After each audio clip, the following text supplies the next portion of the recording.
Acara ini dipersembahkan oleh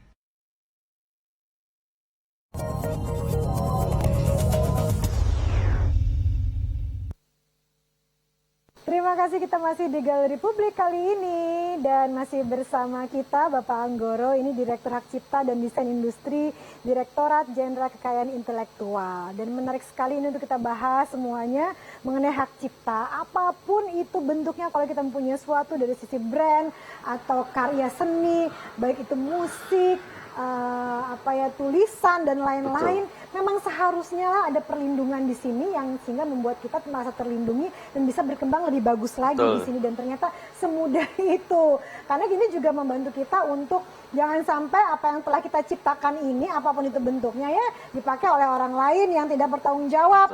Dapatnya lebih besar daripada kita yang penciptanya gitu. Kan banyak ya teman-teman pencipta lagu yang mereka rilis lagu yang covernya lebih banyak viewersnya daripada mereka sendiri. Harusnya teman-teman yang menciptakan ini ya Pak ya mendapatkan juga bagian. Karena memang dia itu dia kok karyanya, Masya Allah, itu kalau karya luar biasa tuh nilainya ya. Betul. Nah Pak, kalau begini bagaimana dengan penggunaan karya cipta secara komersil tanpa izin pencipta nih, pemegang hak ciptanya? Oke, tentunya begini, suatu karya cipta yang telah terlindungi, yang sudah dilindungi, untuk dimanfaatkan oleh orang lain siapapun itu juga atau pihak lain secara komersialisasi itu harus mendapatkan izin dari penciptanya. Mengapa harus mendapat izin dari penciptanya? Saya pikir wajar karena dia penggunanya atau pemanfaatan dari karya cipta orang yang digunakan itu harus membayar royalti. Dan royalti yang didapat persentasenya tentunya tergantung kesepakatan antara contoh lagu, pencipta lagu dan yang memakai lagu selanjutnya ya. Karena di lagu itu banyak pelaku seni yang terlibat di situ. Dari ada penciptanya, ada pencipta liriknya, ada aransemennya, ada komposernya. Jadi seperti itu. Tapi kalau mau digunakan oleh orang lain, tentunya orang lain, pihak siapapun harus mendapat persetujuan izin dan harus membayar royalti. Tapi kalau seandainya tidak, itu akan dapat dilakukan upaya-upaya hukum oleh penciptanya. Ya, jadi tahu ya, untuk yang ingin menggunakan memang harus melalui proses, ada sistemnya semuanya di sini. Betul. Ya. Jadi bekerjanya cukup lebih keras dong ya Pak, teman-teman dari DJKI, karena ada pemantauan juga tidak sih Pak? Apakah sudah memantau adanya pelanggaran hak cipta, pembajakan karya cipta? Kalau pemantauan memang kita sudah melaksanakan yang dilakukan oleh Direktorat Jenderal Kekayaan Intelektual. Di situ ada Direktorat Penyidikan dan Penyelesaian Sengketa. Tentunya juga beliau mau melakukan kajian dan melakukan pemantauan. Untuk jenis literasi itu IKAPI dan suatu organisasi perkumpulan reproduksi hak ciptaan. Jadi dia melakukan kajian, melakukan pemantauan terhadap pelanggaran-pelanggaran di bidang kekayaan intelektual, baik itu yang dilakukan secara istilahnya nyata dan secara dunia maya di e-commerce. Jadi pemantauan itu telah dilakukan oleh Ditjen KI, upaya-upaya yang telah dilakukan oleh Direktorat Penyidikan dan Penyelesaian Sengketa, baik itu telah kemarin melakukan seperti virtual Zoom dengan Tokopedia dan sebagainya. Iya. Gitu. Ya, jadi ini pemantauannya juga luas sekali dan bekerjasama dengan banyak pihak juga.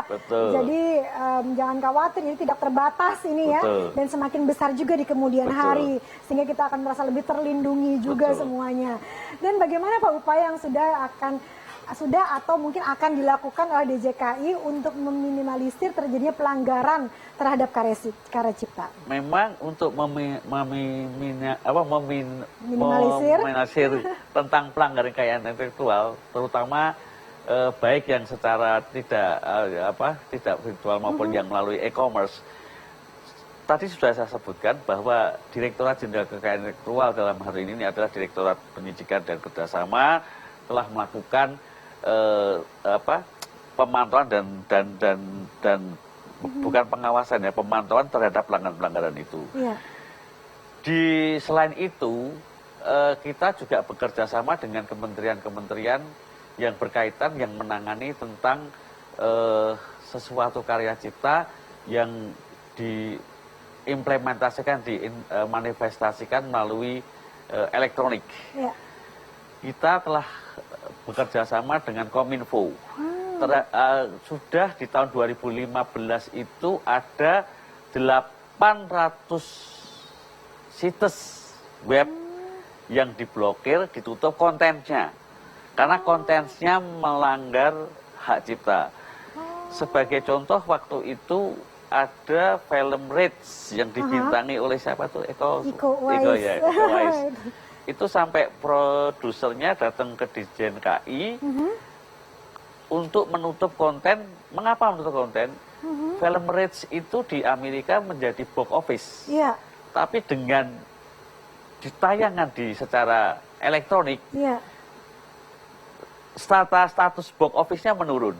Sehingga bagaimana untuk mengantisipasi hal-hal yang seperti itu, kebetulan produsernya dari Amerika sama aktornya Bapak Eko itu datang, terus kita rapat mendadak, memohon bekerja sama dengan Kominfo untuk menutup situs itu.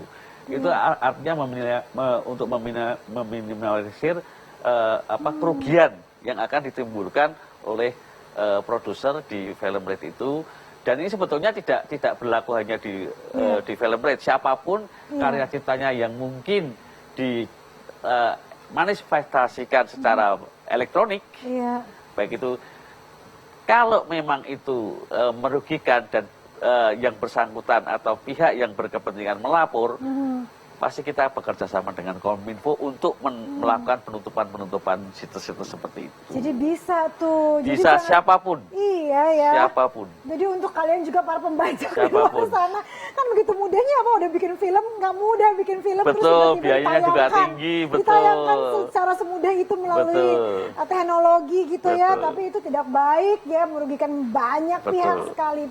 Dan ini memang harusnya, jadi sudah ada sistemnya di sini. Betul. Dan apakah ada rencana nih Pak untuk DJKI membuat aturan-aturan turunan lebih spesifik gitu untuk pelanggar hak cipta e-commerce, Pak? Ya, memang gini, kemajuan industri elektronika, artinya IT, teknologi informasi, itu tidak bisa kita tampilkan. Ya, itu pasti dengan era yang digitalisasi seperti ini, kemajuan itu akan terus menambah.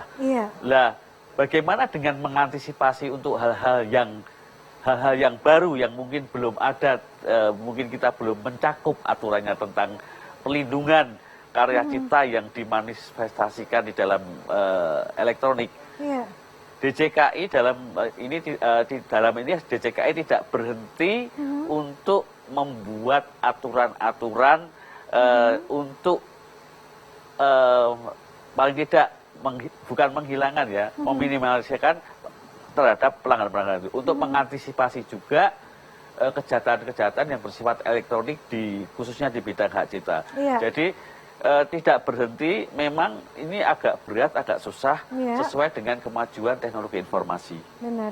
Makanya kita harus ada audit teknologi informasinya di program unggulan di Ditjen KI, harus pengembangan SDM-nya juga. Dan siap juga untuk laporan-laporan dari mungkin ya masyarakat semua kan, ini kayaknya udah nggak bener nih, kayaknya bukan lagunya dia deh, ini bukan karyanya dia, kenapa diakuin sama ini, kan ada juga bisa melapor ya Pak ya. Ini kan kita saling membantu juga semuanya, dari sisi yang mempunyai karya, dari sisi yang terus orang yang membajak itu juga harus diberikan hukuman di situ gitu. Jadi luas untuk kebaikan semuanya.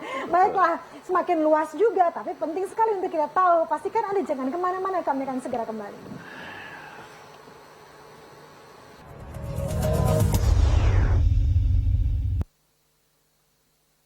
Acara ini dipersembahkan oleh